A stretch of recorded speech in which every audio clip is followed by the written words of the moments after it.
Hello, എല്ലാവർക്കും സുഖമായിരിക്കുമല്ലേ?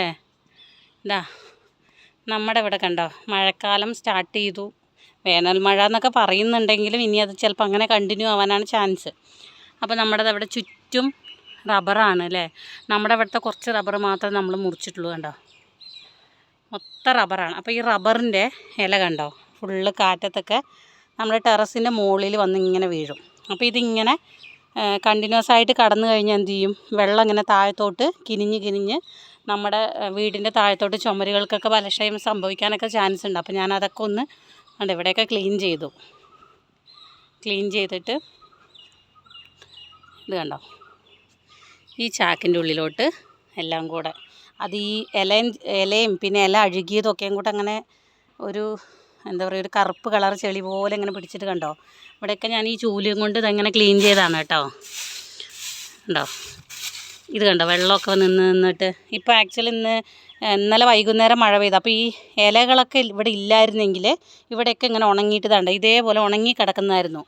പക്ഷേ ഇലകൾ നിൽക്കുന്നതുകൊണ്ടാണ് ഈ സൈഡ് ഭാഗത്തൊക്കെ വെള്ളം ഇങ്ങനെ. അപ്പോൾ ഇതിങ്ങനെ ചുമരിലോട്ട് ഇങ്ങനെ കിനിയും. ഇത് കണ്ടോ,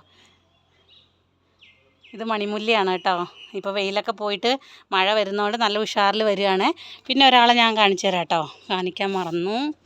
കണ്ടോ, സത്യത്തിൽ 2-3 ദിവസം മഴ ഉണ്ടായിരുന്നല്ലോ. അപ്പോൾ അതുകൊണ്ട് ഞാൻ വെള്ളം ഒഴിക്കാനൊന്നും കയറിയില്ലായിരുന്നു കേട്ടോ. പക്ഷെ ഇത് കണ്ടോ, ഫുള്ള് പൂത്ത് നിൽക്കുവാണ്. നമ്മുടെ ആരാന്ന് മനസ്സിലായോ? കാറ്റ്സ് ക്ലോ എന്ന് പറഞ്ഞാൽ അത് കാണുമ്പോൾ ശരിക്കും കോളാമ്പി പൂക്കൾ പോലത്തെ പൂക്കളാണ് കേട്ടോ. നല്ല മഞ്ഞാന്ന് പറയുമ്പോൾ തന്നെ നല്ല നമ്മുടെ മനസ്സിലേക്ക് അടിച്ചു കയറുന്ന കളറല്ലേ. എന്താ കുഞ്ഞു കുഞ്ഞു മുട്ടുകൾ ഇങ്ങനെ വരുന്നുണ്ടാ. ഇതൊക്കെ മുട്ടാണ് കേട്ടോ. എന്താ ഇവിടെയൊക്കെ നിറയുണ്ട്. കുറേയൊക്കെ കരിയാൻ തുടങ്ങി. ഇതിങ്ങനെ താഴത്തോട്ട് ഇത്രയും ദിവസം വെയിലൊക്കെ ആയതുകൊണ്ടേ നമ്മൾ വെള്ളം ഒഴിച്ചാലും വെള്ളം തികയാത്തത് കൊണ്ട് ഇങ്ങനെ മുട്ട് വന്നാൽ കരിഞ്ഞൊക്കെ പോയായിരുന്നേ. അതായത് ഇവിടെയൊക്കെ മുട്ടുണ്ട്. അപ്പോൾ ഓരോ ദിവസം ഇങ്ങനെ പൂ വിരിഞ്ഞുകൊണ്ടിരിക്കും.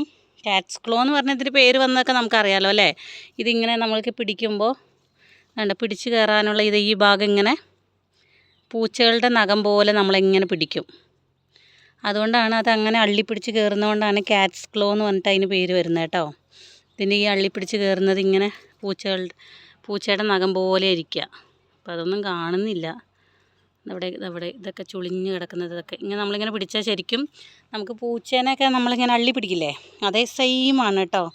എൻ്റെ മോൻ ഇടയ്ക്കിടയ്ക്ക് വന്ന് ഇങ്ങനെ പിടിച്ച് കളിക്കാറുണ്ട് കേട്ടോ. അപ്പോൾ ഇതിൽ നിറയെ പൂക്കൾ കണ്ടോ, ഇങ്ങനെ താഴത്തോട്ട് നമ്മൾ തൂക്കിയിട്ട് അതൊക്കെയാണ്.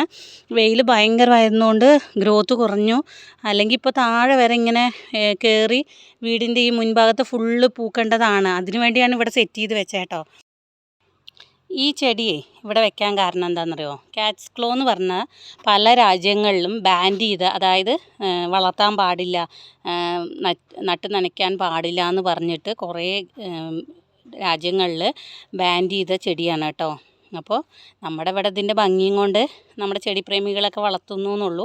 പക്ഷേ ഇത് പറഞ്ഞു കേട്ടത് നമുക്ക് അനുഭവമില്ല. പക്ഷേ പറഞ്ഞു കേട്ടത് ഫേസ്ബുക്ക് പോസ്റ്റുകളിൽ യൂട്യൂബിലൊക്കെ നമ്മൾ കണ്ടേക്കുന്നത് എന്താണെന്ന് വെച്ചാൽ ഇതിൻ്റെ വേരില്ലേ, മണ്ണിലിറങ്ങിക്കഴിഞ്ഞാൽ ഇത് മൊത്തത്തിൽ പടർന്ന് പന്തലിച്ചിട്ട് ബാക്കി കളകളൊക്കെ നശിപ്പിക്കുകയും ചെയ്യും. വേറെ ചെടികളെ വളരാൻ വിടില്ല. പിന്നെ ഒരു ചെടിയിൽ കയറിപ്പോയി കഴിഞ്ഞാൽ ആ ചെടിയിൽ ഫുള്ള് അള്ളി പിടിച്ചിട്ട് അതിൻ്റെ ആ ചെടിക്ക് എന്താ പറയുക, പ്രകാശ സംശ്ലേഷണം നടത്താനുള്ള കഴിവൊക്കെ, കാരണം ഇലകളിലൊക്കെ ഇത് കയറി അങ്ങനെ ഇരിക്കും.